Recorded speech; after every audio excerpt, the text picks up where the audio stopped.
తిరుమల తిరుపతి దేవస్థానం నూతన EO J Shyamala Rao Vengamamba అన్నప్రసాద భవనాన్ని ఆకస్మికంగా తనిఖీ చేశారు.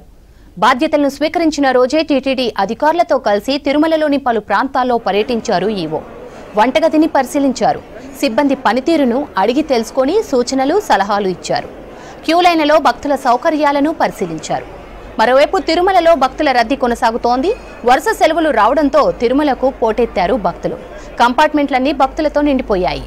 భక్తులకు అన్నప్రసాదాలు, మజ్జిగ, మంచినీరు, అల్పాహారం పంపిణీ చేస్తున్నారు. శ్రీవారి ఉచిత సర్వదర్శనానికి 24 గంటల సమయం పడుతోంది. ప్రత్యేక ప్రవేశ దర్శనానికి సుమారు 5 గంటల సమయం పడుతోంది.